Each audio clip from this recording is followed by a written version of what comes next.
நேயர்கள் எல்லாருக்கும் வணக்கம். 2024வது வருஷத்தோட மே மாதம் முடிஞ்சு ஜூன் மாதம் தொடங்க போகுது. இந்த ஜூன் மாதத்துக்கு உண்டான ராசி பலன் அப்படிங்கிறத நம்ம பார்க்கணும். எதனால் அப்படின்னாக்கா, மே மாதம் நிறையா விஷயம் நடக்கும்னு நினச்சிருப்போம், நடந்திருக்கோம், நடக்காமல் போயிருக்கோம். ஆனால் ஜூன் மாதத்தில் இது எல்லாத்தையுமே நம்ம செஞ்சு முடிச்சாகணும், இந்தந்த மாதிரியான வேலைகளை செய்யணும், இந்தந்த விசேஷங்கள் எல்லாம் செஞ்சு முடிச்சிடணும் அப்படின்னு பல திட்டங்கள் அப்படிங்கிறத நீங்கள் வச்சுருந்துருப்பீங்க. அது எல்லாத்துக்கும் சாதகமாக கிரக நிலைகள் இருக்கா, உங்களோட ராசிக்கு இந்த ஜூன் மாதத்தில் என்ன செய்யலாம், என்ன செய்யக்கூடாது அப்படிங்கிறதெல்லாம் நம்ம தெரிஞ்சு வச்சுக்கிறது அப்படிங்கிறது நல்லது. அந்த வகையில் இந்த ஜூன் மாதத்தோட ராசி பலனுக்கு கிரக நிலைகள் அப்படின்னு பார்த்தீங்கன்னா, சூரிய பகவான் ரிஷபராசியிலிருந்து 15ஆம் தேதி மிதன ராசிக்கு போக போகிறாரு. செவ்வாய் மாதம் முழுக்க மேச ராசியில் தன்னோட சொந்த வீட்டில் ஆட்சியில் இருக்க போகிறாரு. புதன் ரிஷபராசியிலிருந்து 10ஆம் தேதி மிதன ராசிக்கும் 26ஆம் தேதி கடகராசிக்கும் போக போகிறாரு. சுக்கிர பகவான் ரிஷபராசியிலேருந்து 13ஆம் தேதி மிதன ராசிக்கு போக போகிறாரு. குரு பகவான் ரிஷபராசியில் மாதம் முழுக்க இருப்பார். சனி பகவான் கும்பராசியில் இருக்கார். 30ஆம் தேதி சனி பகவான் வக்கரம் அடைகிறாரு. இது ரொம்ப முக்கியமான ஒரு அமைப்பு, இந்த சனி பகவானோட வக்கரம் அப்படிங்கிறது. அதே மாதிரி ராகு மீனராசிலையும் கேது கன்னிராசிலையும் இருக்காங்க. இந்த கிரக நிலைகள், ராசி மாற்றங்கள், சனி பகவானோட வக்கர நிலை, இது எல்லாம் சேர்ந்து உங்களோட ராசிக்கு இந்த ஜூன் மாதத்தில் என்ன பலன்கள் கொடுக்க போகுது அப்படிங்கிறத பார்த்துருவோம். விருச்சிக ராசி நேயர்களே, உங்களுக்கு இந்த ஜூன் மாதம் எப்படி இருக்குது அப்படின்னு பார்த்தீங்கன்னா, மாத தொடக்கத்தில் உங்களோட ராசிக்கு அதிபதியான செவ்வாய் 6ஆம் இடத்துல எதிரிகள் ஸ்தானத்தில் ருணரோக சத்துருஸ்தானத்தில் பலமடைஞ்சு ஆட்சி பெற்று உட்கார போகிறாரு. அதாவது ராசி அதிபதி ஆட்சி 6ஆம் இடமாக இருந்தால் என்ன, 7வது இடமா இருந்தான்னா, 8வது இடமா இருந்தால் என்ன, எந்த ராசிக்காரர்களாக இருந்தாலும் ராசிக்கு அதிபதி ஆட்சி பெற்று அமரும்போது பலம் நமக்கு பல மடங்கு அதிகரிக்கும். ராசிக்கு மட்டும் ஒரு அதிபதி கிடையாது, 6வது வீட்டுக்கும் அவர் தான் அதிபதி. அப்படிப்பட்ட செவ்வாய் ராசிக்கு 6ஆம் இடத்துல ஆட்சி பெற்று உட்கார போகிறார். இது கடன், நோய், பகை, எதிரிகள் இதெல்லாம் குறிக்கக்கூடிய இடத்துல இப்போ அவர் பலமாக உட்கார்ந்துருக்கார். அப்படிங்கிறதால தேக ஆரோக்கியம் அப்படிங்கிறது வலுவடையும்.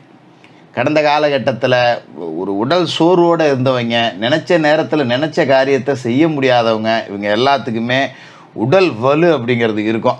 எந்த ஒரு வேலையாக இருந்தாலும் நான் செஞ்சு முடிச்சுடுவேன், எதை பற்றியும் எனக்கு கவலை இல்லை, உடம்புல வலு இருக்குது, மனசில் வலு இருக்குது, நான் பார்த்துக்கிறேன் அப்படிங்கிற மாதிரி ஒரு அற்புதமான நேரமாக இந்த ஜூன் மாத தொடக்கம் அப்படிங்கிறதே இருக்க போது. மாதம் முழுக்கவே ராசி அதிபதி அங்கே தான் இருக்க போகிறார். அப்படிங்கிறதால உங்களோட திறமைக்குரிய அங்கீகாரம் அப்படிங்கிறது கிடைக்கும். அதுமாரி சொத்துக்களால் ஆதாயம் உண்டு. பாக பிரிவினைகள் சுமூகமாக முடியும்.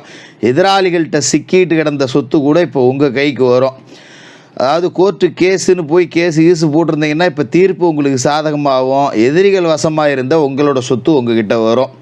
அது மாதிரி உடன்பிறப்புகளோட திருமணம் அப்படிங்கிறது ரொம்ப சிறப்பாக நடக்கும். திருமணத்தை முன்னின்று நடத்துவீங்க. உங்களோட பேச்சுக்கு மதிப்பு மரியாதை அப்படிங்கிறது கூடுதலாக இருக்கும். அதே நேரத்தில் சொன்னதை செஞ்சு காட்டிடுவீங்க. ஒருத்தனுக்கு இந்த நேரத்தில் வாங்கின கடனை கொடுக்குறேன் அப்படின்னா அந்த நேரத்தில் கொண்டு போய் கொடுத்து கௌரவத்தை நிலைநாட்டுவீங்க.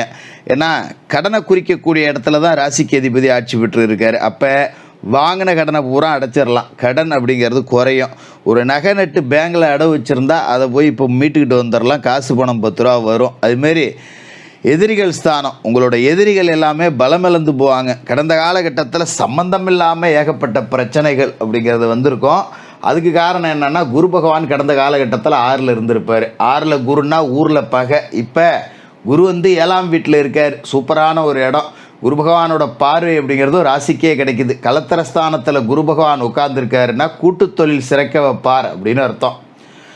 ஒரு தொழில் செஞ்சுக்கிட்டு இருக்கேன், நல்லபடியாக தான் போயிட்டுருக்கு, ஆனால் இன்னும் கொஞ்சம் முதலீடு இருந்ததுன்னா இன்னும் கொஞ்சம் நல்லா சம்பாதிக்கலாம், பெரிய அளவில் ஒரு சாதனை பண்ணி விடுவேன், ஆனால் காசு இல்லையே அப்படிங்கிறவங்களுக்கு ஒரு நண்பர்கள், ஒரு உறவுகள் வகையில் ஒரு கூட்டாளி சேருவாங்க. வா, எனக்கும் அதே தொழில் தெரியும், ஆளுக்கு 10 ரூபா முதலீடு போட்டு சேர்ந்து செய்வோம், பெருக்குவோம் அப்படின்னு சொல்லிட்டு முதலீடு போடுறதுக்காக வருவாங்க. அப்பாடா, நம்ம என்னமோ கும்பிட போன தெய்வம் குறுக்க வந்த மாதிரிப்பாங்கல்ல, நம்ம தேடிக்கிட்டு அலைஞ்சிக்கிட்டு இருந்திருப்போம். இப்போ நல்ல உறவுகள், நட்பு வகையிலே ஒருத்தன் முதலீடு போடுறான், 2 பேரும் சேர்ந்து செஞ்சிடலாம், பிரச்சனை இல்லை, அவனும் தொழில் செஞ்சவனா தெரிஞ்சவனாக இருக்கான். அப்படிங்கிறதால தொழிலையும் கூட்டு தொழிலையும் கொடிகட்டி பறக்கக்கூடிய யோகா அமைப்பு அப்படிங்கிறதும் இந்த ஜூன் மாதத்தை பொறுத்த வரைக்கும் உங்களுக்கு இருக்குது. அதோட உங்களோட ராசிக்கு அஷ்டமஸ்தானத்தில் பெரும்பகுதி கிரகங்கள் அப்படிங்கிறது இருக்குது. அதாவது மாத தொடக்கத்தில் எல்லா கிரகங்களும் 7வது வீட்டில் தான் இருக்குது. அடுத்தடுத்து அஷ்டமத்துக்கு வரும். அதே மாதிரி பார்த்திங்கன்னா மாத தொடக்கத்தில் குரு பகவானோட சேர்ந்து சுக்கிரன், புதன், சூரியன் இந்த 4 கிரகங்கள் இருக்குது. 10ஆம் தேதிக்கு மேலே புதன் அட்டமத்துக்கு போவார். 13ஆம் தேதிக்கு பிறகு சுக்கிரன் அட்டமத்துக்கு போவார். 5ஆம் தேதிக்கு பிறகு சூரியன் அட்டமத்துக்கு போவார். அஷ்டமத்தில் இத்தனை கிரகங்கள் வலுவடையக்கூடாது.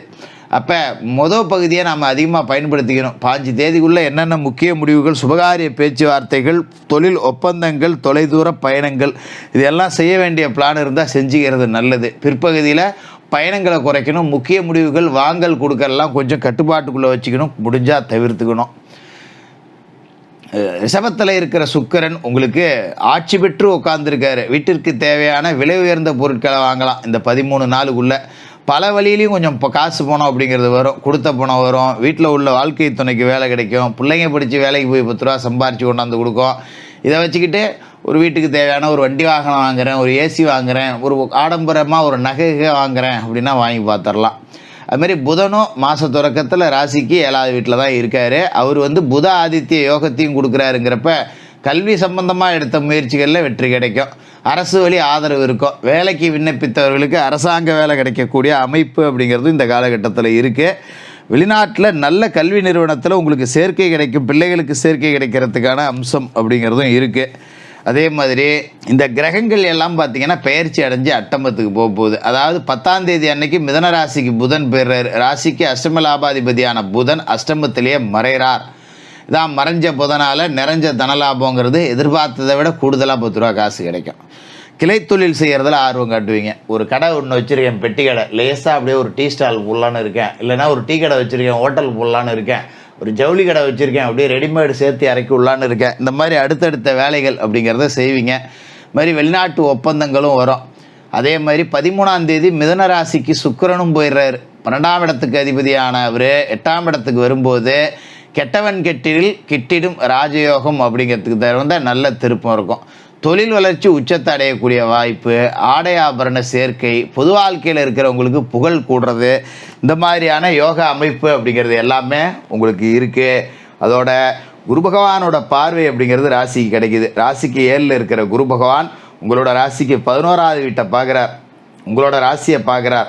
ராசிக்கு 3ஆம் வீடாக இருக்கக்கூடிய மகரத்தை பார்க்குறார்.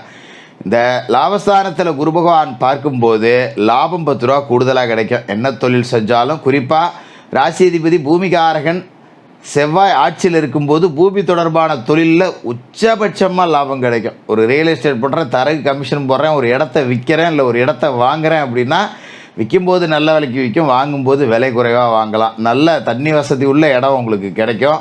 அதே மாதிரி என்றைக்கோ வாங்கி போட்ட இடத்தையும் இன்றைக்கி நல்ல லாபத்துக்கு விற்று பார்த்துடலாம். அது மாதிரி பூமி தொடர்பான விவகாரங்கள் விவசாயத்திலையும் 10 ரூபா லாபம் பார்த்துடலாம். ஒரு கடலை போட்டேன், எள்ளு போட்டேன், நெல் போட்டேன், கரும்பு போட்டேன், எதை போட்டாலும் மண்ணில் போட்டது பொன்னாகி உங்ககிட்ட நிற்கும். அது மாதிரி இந்த குறுகிய கால பயிர்கள் மூலமாக வருமானம் கூடுதலாக இருக்கும். ஒரு எண்ணெய் வித்துக்கள், ஒரு பழம், காய்கறி, கீரை, இந்த வகையில் லாபம் கூடுதலாக இருக்கும். உங்களுக்கு ஒரே ஒரு பிரச்சனை என்ன அப்படின்னு பார்த்தீங்கன்னா, உங்களோட ராசிக்கு 4வது வீட்டில் அர்த்தாசிரமஸ்தானத்தில் சனி உட்காந்துருக்கார். இந்த அர்த்தாசிரமஸ்தானத்தில் சனி உட்காந்துருக்காருங்கும் போது உடல் பிணியை கொடுப்பாரு. ஆனால் இந்த உடல் பிணியை போக்கக்கூடிய இடத்துல செவ்வாய் இருக்கும்போது இந்த மாதத்தில் அந்த பிரச்சனை இல்லை. அதேமாரி அர்த்தாஷ்டம சனி இந்த மாதத்தோட கடைசியில் வக்கரமாய் பலமிழக்குது அப்படிங்கிற நேரத்தில் குரு பகவானும் அற்புதமான இடத்துல இருக்கார். அப்படிங்கும்போது இந்த அர்த்தாஷ்டம சனியோட தாக்கம் அப்படிங்கிறது பெரும்பகுதி உங்களுக்கு குறைஞ்சி வாழ்க்கையில் வெற்றி கொடி நாட்டக்கூடிய ஒரு மாதமாக இந்த ஜூன் மாதம் இருக்கும்.